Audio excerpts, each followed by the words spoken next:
Well guys, not to make this already long video any longer, I just wanted to throw this in at the beginning so that you guys understand everything you saw today is after 2 days of work, 1 day of heat treat, and then this was just the prep work for me to actually start getting knives finished.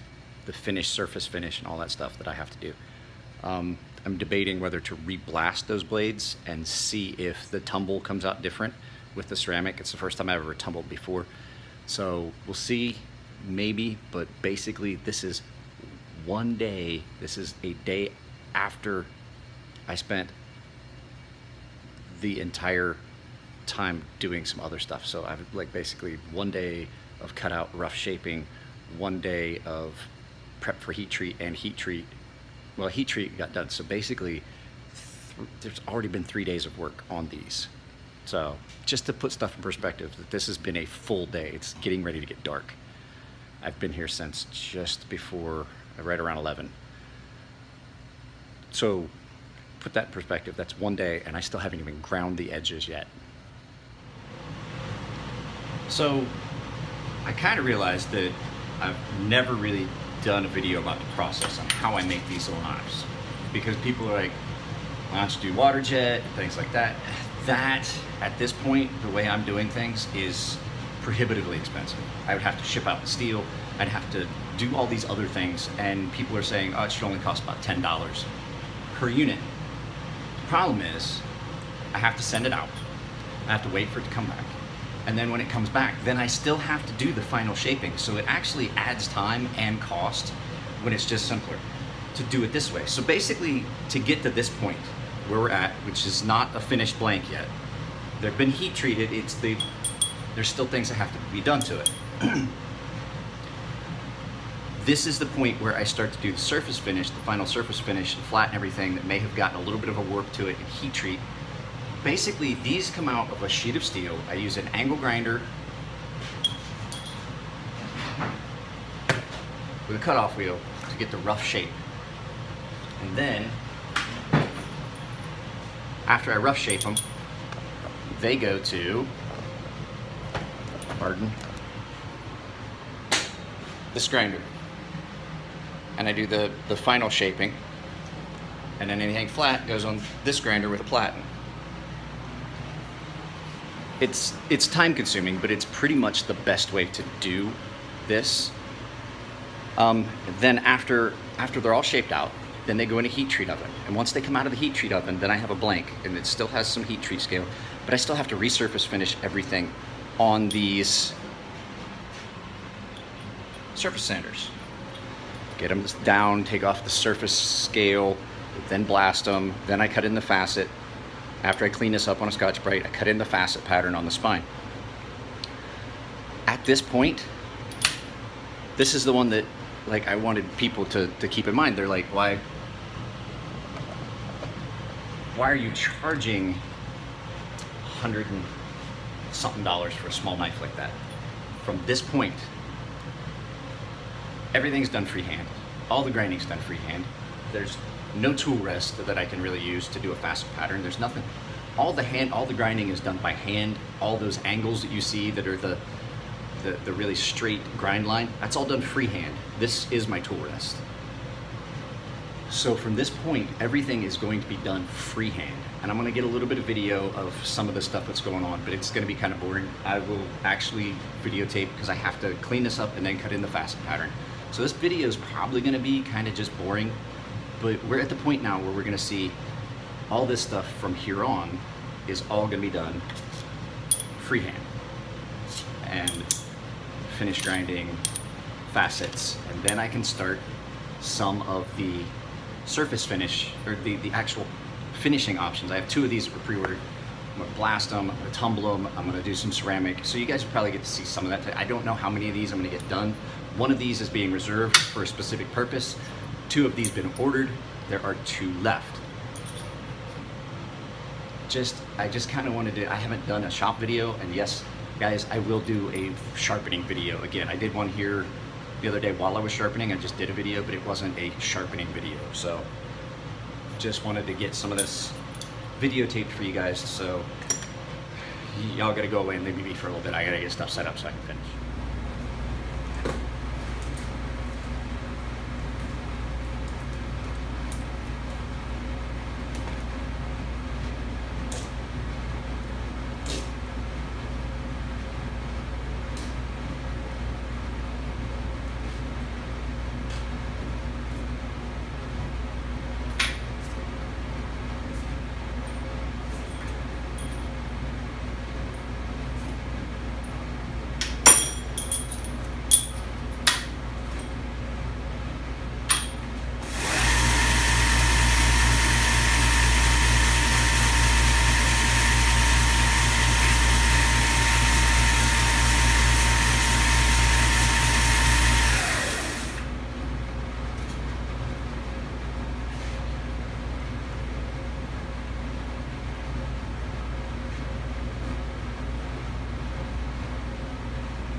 So, all right, guys, the step I'm getting ready to do is the part that I was gonna bead blast these first, but then I got thinking about it. I think it's probably a better idea to have all of the pieces complete before I blast them. That way they look more uniform. I'm not gonna have any problems around the edges. So now, it's time, I said, freehand. And my camera appears to be a little tilted, but that's because the platform I'm on is tilted.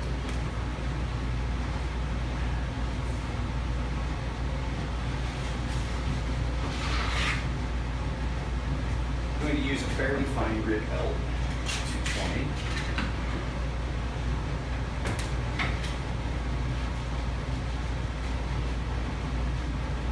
And I'm going to take this small wheel here to make my facets.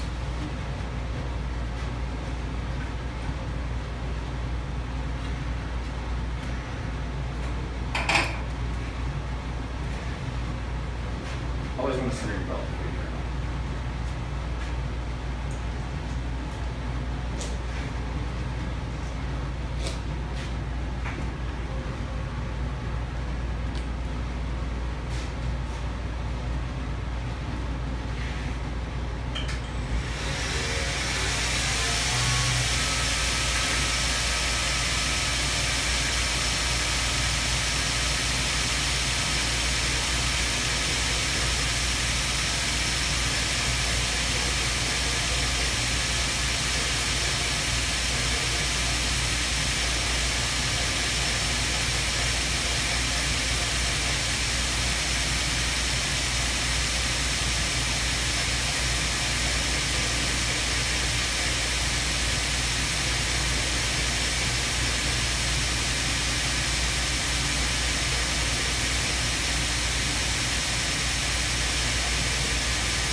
So now,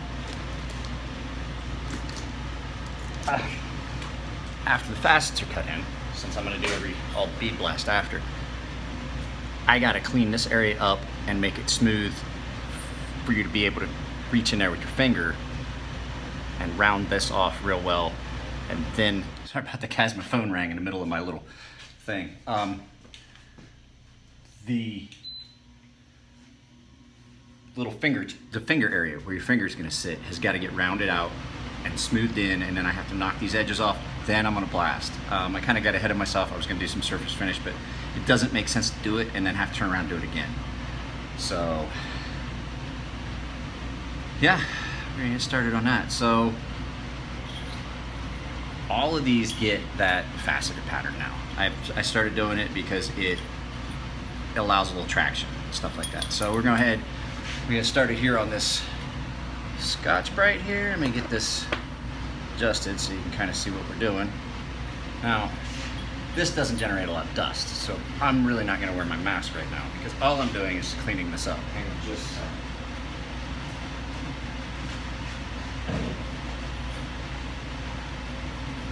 We're gonna try and move you guys to where you can see what I am doing.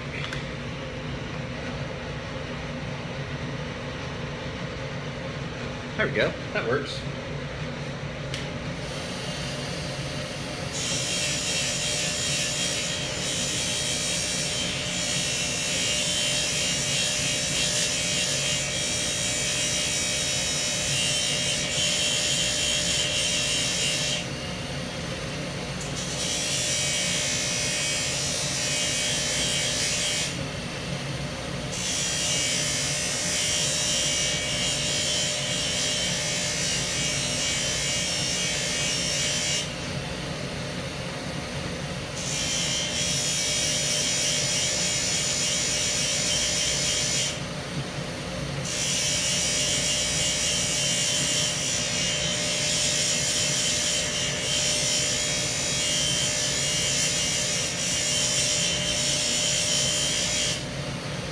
I've had people ask, this is not an actual grinding wheel. This is a Scotch-Brite wheel. Same thing you use for cleaning your pots and pans at the house. But at that speed, it takes off enough metal to be effective, especially this thin one. You can really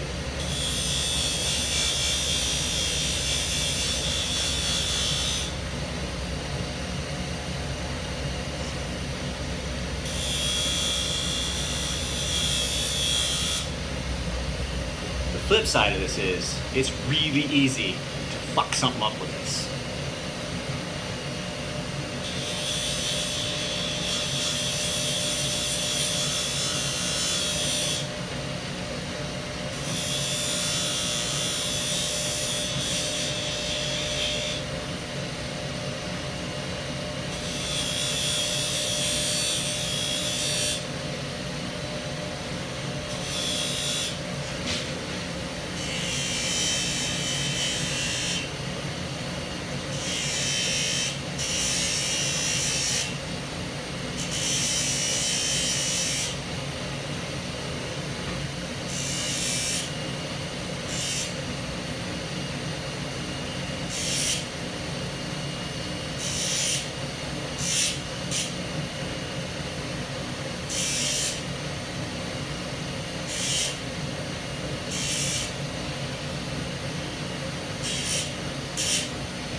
So you see, I've effectively rounded that, smoothed that off. Now it's really smooth, so there's no hot spot there.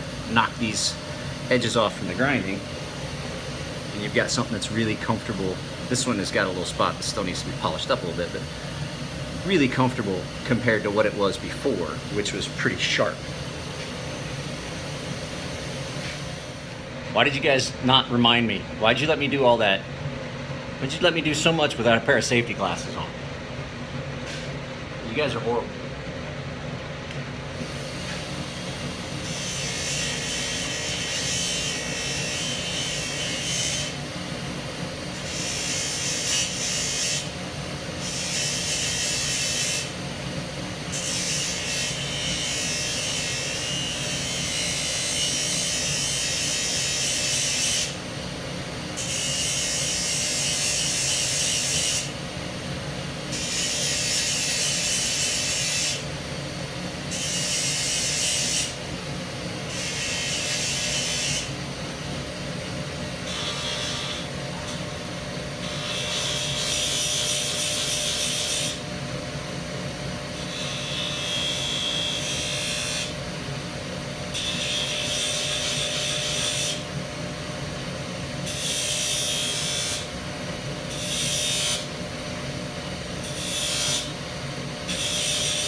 Scotch-Brite will take the skin right off your finger.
Now we're ready for bead blast.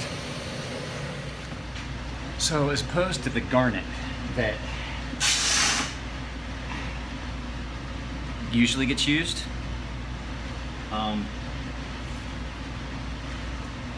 the glass that's currently in here, it generates a ton of dust.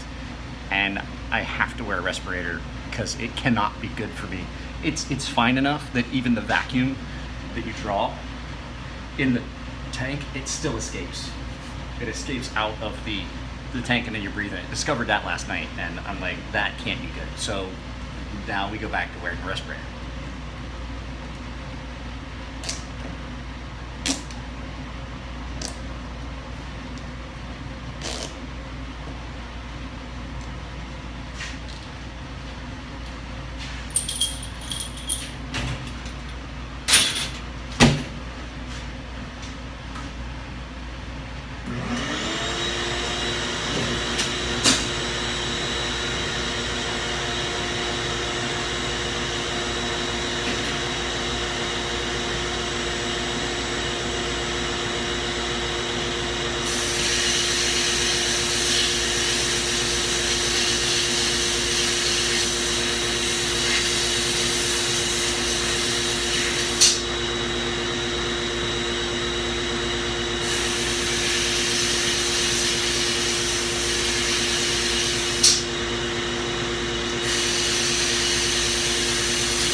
So guys, the glass just wouldn't work. So we switched back to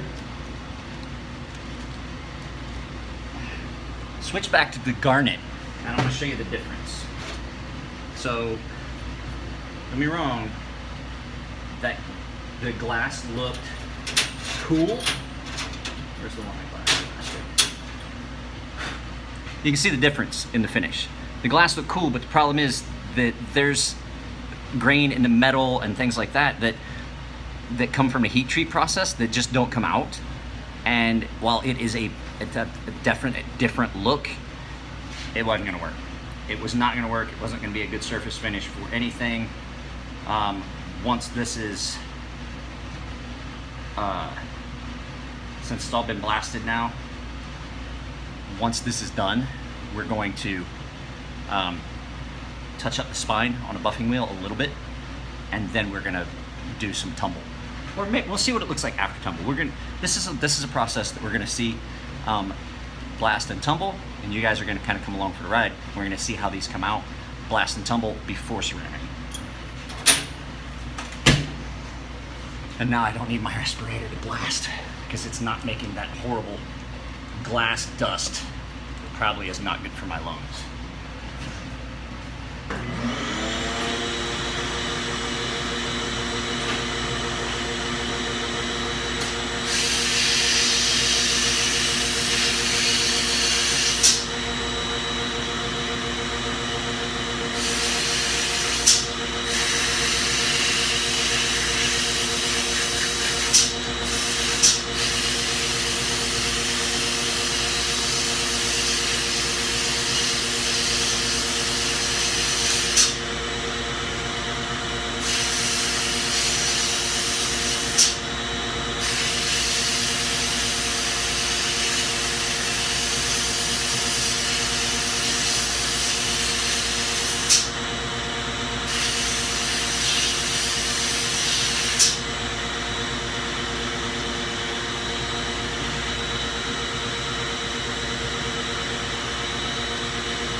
Somebody's curious why I'm not wearing a respirator.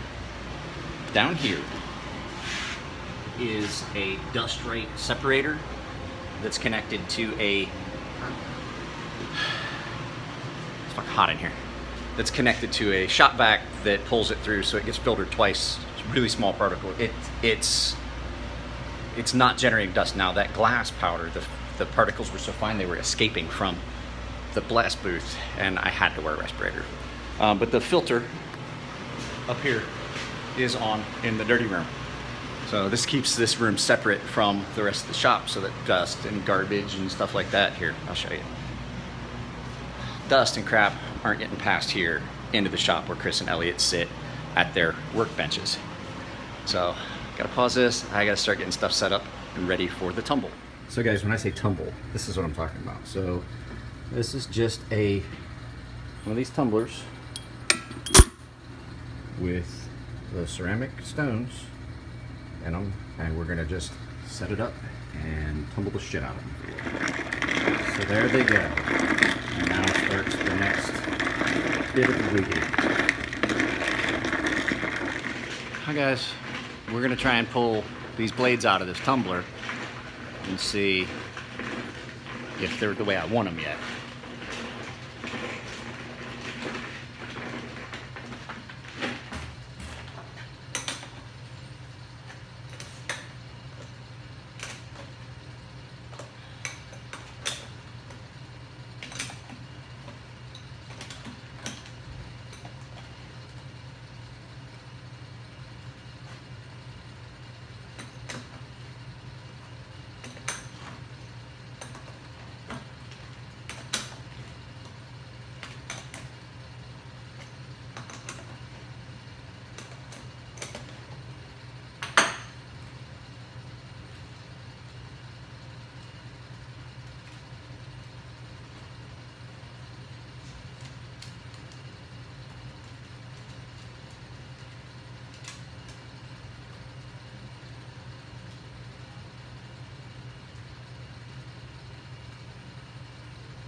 That's what I was doing.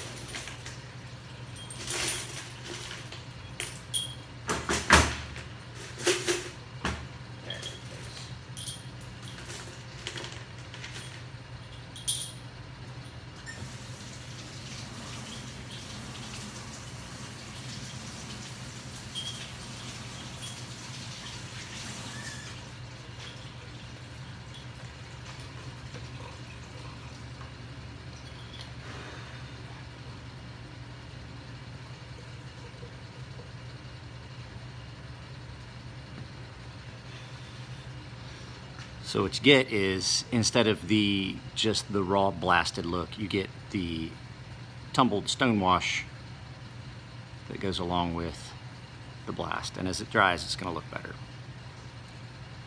Okay, guys, we are going to leave some of this like this. I do have one that I know needs to be ceramic coated, and I'm going to do that shortly, but we're gonna take a little break because I'm tired. It's been a long day already. But you guys have the advantage that I let you guys time travel while I was doing all this. I've been doing all this all day. So, this might be the end of this. I might set it up if I decide I'm gonna ceramic coat this one right now, but we'll see how that comes out. All right guys, later. So guys, this is the actual ceramic coatings that get used up here at Fair & Forge. I use them, I coat my blades. This one's gonna get done black. There's a blade in here because Mr. Covington, one of my customers, has requested no ceramic. So what I'm gonna do is I'm just gonna tumble the crap out of it. So I've already blasted and tumbled these. Now the next step is I'm going to do the electro coated ceramic and then bake it. So I'm gonna get the tripod set up so you guys can kind of see what I'm doing. And I just gotta figure out where I'm gonna set it up. Alright guys, the key to this is... So I didn't realize it until I had reviewed the video and put it all together that the audio only was picking up the tumbler. So basically what I was saying is the key to this is making sure that you have a good, clean connection for your electrodes. So I had to clean off the, let's see here, You're going to be able to see me. Wires, and then you also need to make sure that your blade is good and clean. So there's a rinse agent that you use, then you soak them in distilled water to remove any chance that you're gonna have water spots, then you let them dry, then you bake them. So this whole piece right here was just basically trying to explain that process. Unfortunately, the tumbler was running and it took up, it overshadowed the audio. Rinse off anything that's on it.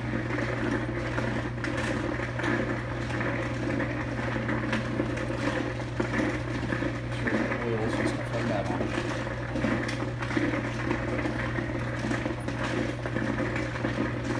Rinse off the rinse agent.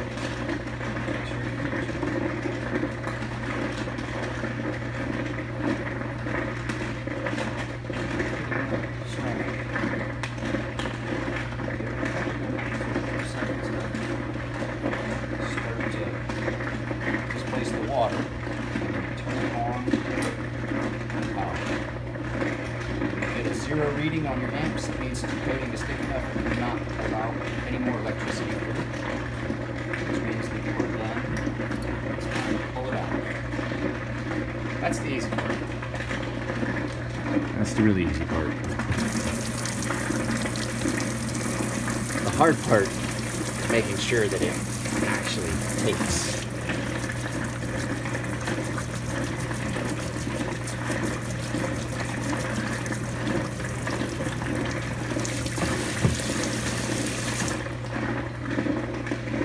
Rinse it again.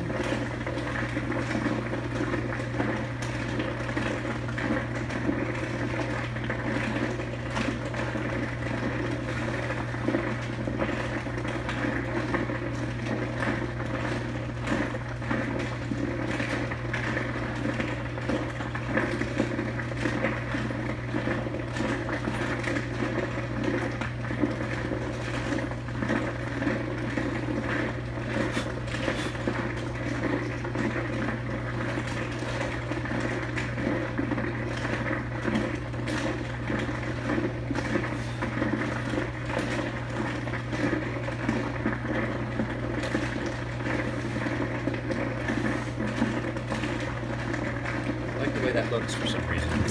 Doesn't look good to me.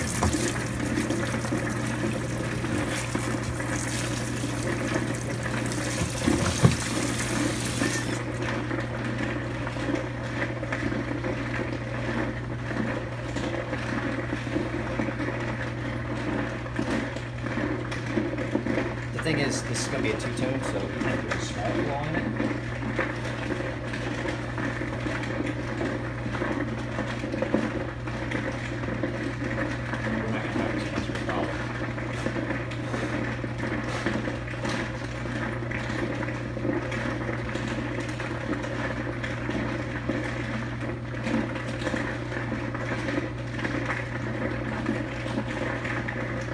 Try to do is get the majority of the water off of it so you don't have water spots.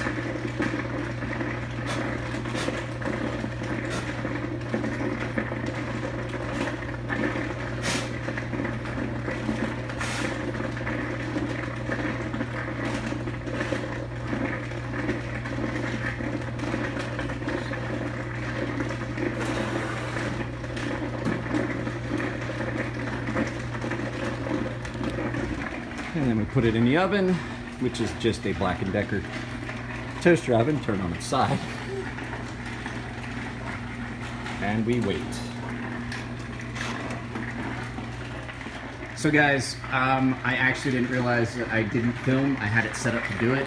That black blade is now in the tumbler because we're gonna do a two-tone.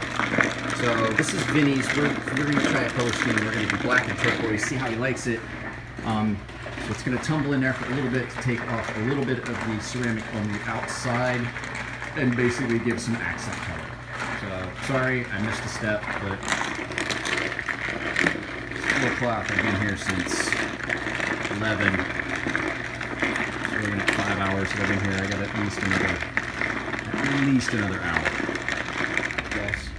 All right, guys. So this is what it looks like after you tumble it for a little bit. So you still have the dark blackish from the black ceramic, and then we are going to add blue to it, and we're gonna see how that bakes out and comes out. Okay, we're gonna get it put in the oven, but basically you can see that you get, if I ever get it to focus, some contrast. I'll get some pictures of it after I bake it. So it's going back in the oven. Back in the oven.